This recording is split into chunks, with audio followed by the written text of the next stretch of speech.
Friends, आपका एक बार फिर से हमारे यूट्यूब चैनल में वेलकम है। आज हम देखेंगे आईपीसी के section 73 and section 74। This both section are related to solitary confinement. एकांत परिरोध से ये दोनों सेक्शन रिलेटेड हैं, सॉलिटरी कन्फाइनमेंट। तो फ्रेंड्स, इस वीडियो में हम देखेंगे कि एकांत परिरोध होता क्या है और इसका एग्जीक्यूशन किस प्रकार होता है, ये सब देखेंगे हम इस वीडियो में। तो फ्रेंड्स, हमारे साथ बने रहिए। तो फ्रेंड्स, सबसे पहले हमें ये पता होना चाहिए कि एकांत परिरोध, सॉलिटरी कन्फाइनमेंट होता क्या है। तो जो सॉलिटरी कन्फाइनमेंट है वो एक तरह का इम्प्रिजमेंट ही है। वो एक इम्प्रिजमेंट ही है और ऐसा इम्प्रिजमेंट है जो सादा और कठोर कारावास से भी कठिन कारावास होता है। जो सिंपल और रिगोरियस इम्प्रिजमेंट है उससे भी ज़्यादा हार्ड इम्प्रिजमेंट होता है। इसमें व्यक्ति को अकेले एक सेल में बंद कर दिया जाता है, उसका बाहरी दुनिया से बिल्कुल संबंध खत्म कर दिया जाता है। उसे बाहरी दुनिया में क्या घटित हो रहा है, क्या हो रहा है बाहरी दुनिया में, उसे ये कुछ भी जानने नहीं दिया जाता है। तो फ्रेंड्स, ये होता है एकांत परिरोध। और इसका जो उद्देश्य है, सॉलिटरी कन्फाइनमेंट का देने का जो उद्देश्य है वो ये होता है कि व्यक्ति ऐसे अकेलेपन की स्थिति में, वो एक बंद सेल में रहकर वो अपने किए गए आपराधिक कृत्यों को ध्यान कर सके और उसने ऐसा आपराधिक कृत्य क्यों किया था और उसे ऐसा नहीं करना चाहिए था, वो उस विषय में सोचे और अपने अंदर पश्चाताप की भावना उसके अंदर पैदा हो और उसके अंदर पश्चाताप की भावना पैदा हो, जिससे कि वो अपने अंदर सुधार कर सके, उसके अंदर सुधार लाया जा सके। इसलिए एकांत परिरोध, सॉलिटरी कन्फाइनमेंट का दंड का प्रावधान किया गया।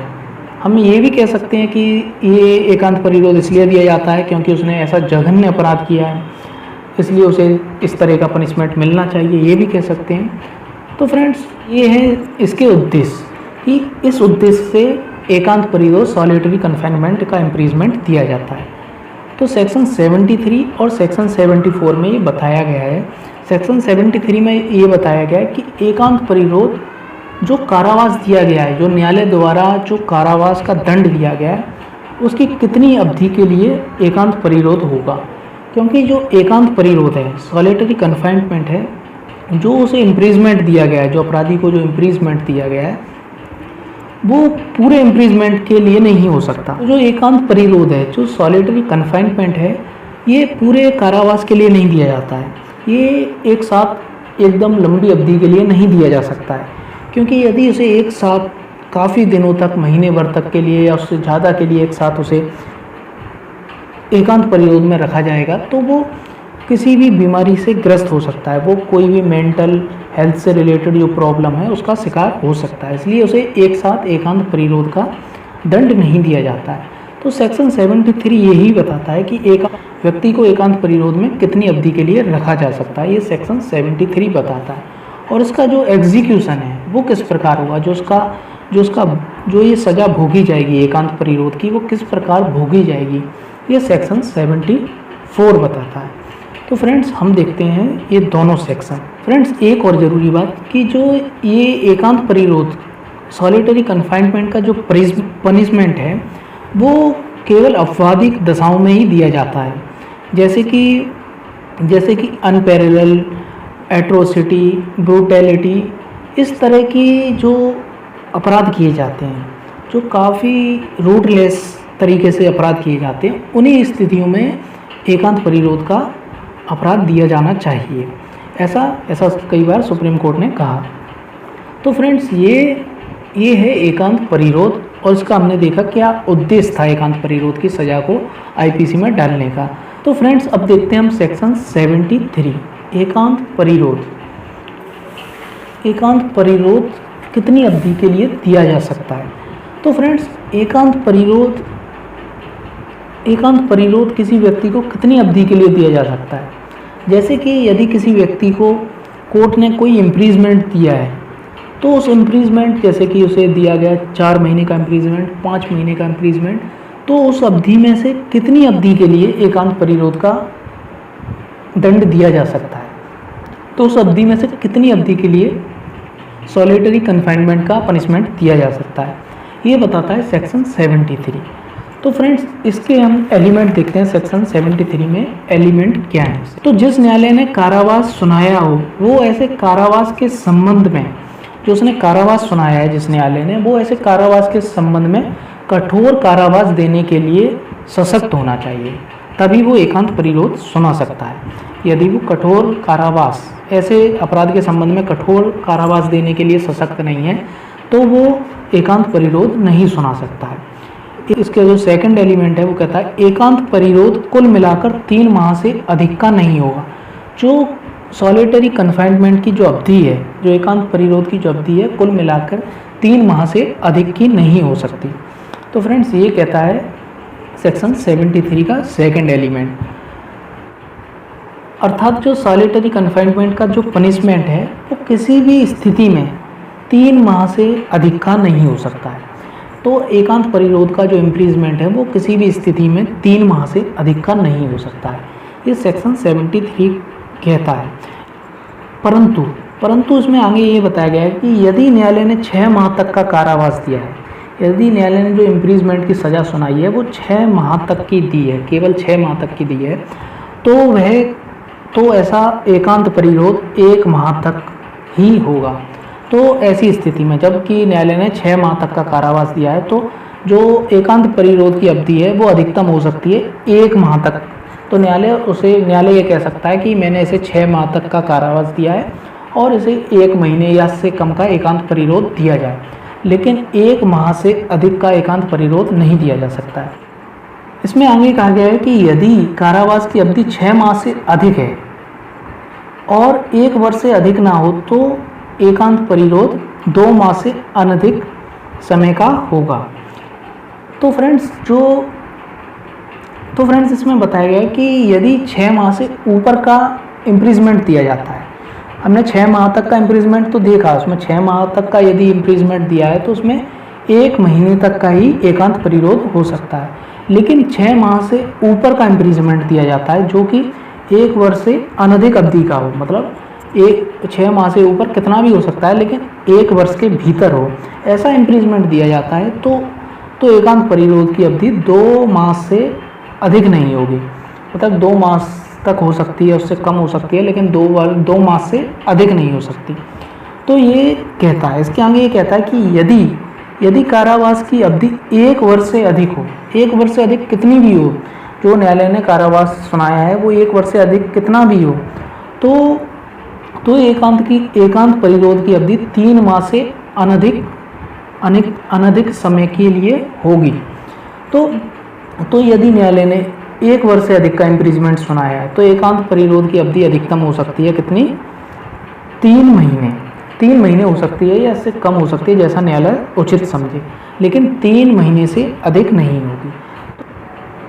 तो फ्रेंड्स ये था सेक्शन 73। इसमें ये बताया गया है कि कितने इम्प्रीजमेंट के लिए कितना एकांत परिरोध का दंड दिया जा सकता है, और ये कुल मिलाकर 3 माह से अधिक तो किसी भी स्थिति में नहीं होगा। जो एकांत परिरोध है वो कभी भी 3 माह से अधिक का नहीं हो सकता। तो अलग अलग कंडीशनों में ये अलग अलग होता है, लेकिन कभी भी 3 माह से अधिक का नहीं होता है। तो फ्रेंड्स अब देखते हैं हम section 74, limit of the solitary confinement, एकांत परिरोध की अवधि।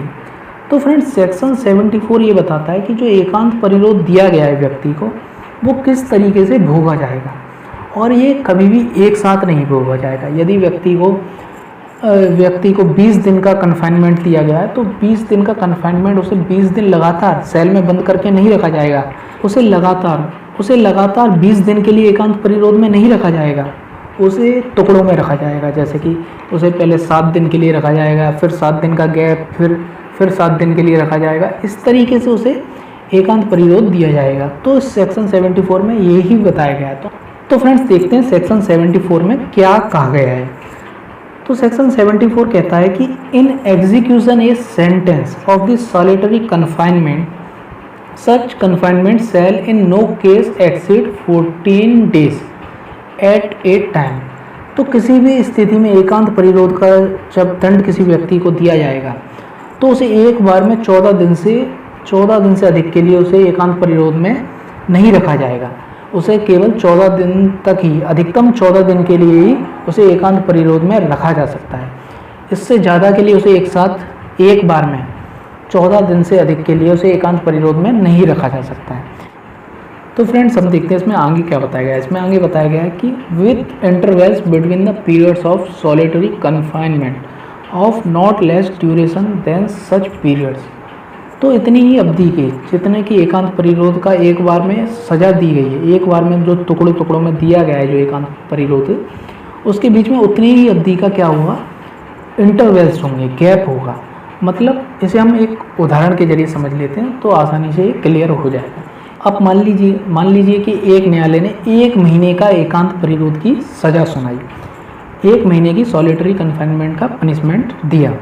तो उसमें उसने कहा कि 7-7 दिन के हिसाब से सॉलिटरी कन्फाइनमेंट एकांत परिरोध इसे दिया जाए। तो उसका मतलब है कि उसे 7 दिन का पहले एकांत परिरोध दिया जाएगा, फिर 7 दिन का क्या हुआ, गैप होगा। जितने दिन का उसे एक बार में ही उसे एकांत परिरोध भोगा है उसने एक बार में ही, उतना ही उसे क्या दिया जाएगा, इंटरवल्स दिया जाएगा, उतना ही उसे गैप दिया जाएगा। उसके बाद फिर दोबारा सज़ा कंटिन्यू होगी, फिर 7 दिन का या फिर जितना भी दिन का होगा वो होगा। लेकिन जितना उसे एकांत परिरोध में एक बार में रखा जाता है उसके बाद उतने ही दिन का गैप होना चाहिए कम से कम। ज़्यादा तो कितने भी दिन का गैप हो सकता है, लेकिन कम से कम उतनी ही अवधि का गैप होना चाहिए जितनी अवधि के लिए उसे एकांत परिरोध में रखा है। इसमें और आगे कहा गया है कि when the imprisonment awarded shall exceed 3 months, यदि जो न्यायालय ने जो सज़ा सुनाई गई है वो 3 महीने से अधिक की है, the solitary confinement shall not exceed 7 days in 1 month. यदि न्यायालय ने 3 महीने से अधिक की सज़ा सुनाई है तो ऐसा जो सॉलिटरी कन्फाइनमेंट है वो 1 महीने में 7 दिन से अधिक का नहीं होगा, लेकिन 1 महीने में उससे ज़्यादा के लिए नहीं किया जा सकता। 1 महीने में कभी उसे 7 दिन का सॉलिटरी कन्फाइनमेंट दिया जा सकता है। ये कब है, जबकि सज़ा 3 महीने से अधिक की है, तब ऐसी स्थिति में ऐसा किया जाएगा। मतलब यदि किसी व्यक्ति को 3 महीने से अधिक का इम्प्रिजमेंट दिया गया है तो उसे 1 महीने में केवल 7 दिन के लिए, 1 महीने में कभी भी उसे 7 दिन के लिए ही सॉलिटरी कन्फाइनमेंट किया जा सकता है, उससे अधिक अवधि के लिए नहीं किया जा सकता है। इसमें आगे कहा गया with intervals between the periods of the solitary confinement of not less duration than such periods। तो इतनी ही अवधि का 7 दिन का पहले उसे दिया जाएगा, फिर 7 दिन का ही गैप होगा। यदि 14 दिन का दिया जाता है तो 14 दिन का गैप होता है, और 7 दिन का दिया जाता है तो उसके बाद 14 दिन का इंटरवल्स होता है। 7 दिन का अगर कन्फाइनमेंट दिया जाता है तो 7 दिन का इंटरवल्स होता है। तो इंटरवल्स जो होगा, गैप होगा, वो कम से कम उतनी ही अवधि का होना चाहिए जितना उसे एक बार में एक साथ उसे जितनी अवधि के लिए उसे सॉलिटरी कन्फाइनमेंट में रखा गया है। तो ये सेक्शन 74। तो फ्रेंड्स हम आशा करते हैं कि आपके सेक्शन 73 और सेक्शन 74 बहुत ही अच्छी तरीके से समझ में आया होगा। तो friends thank you very much, please subscribe our channel and be continue with us. Thank you very much.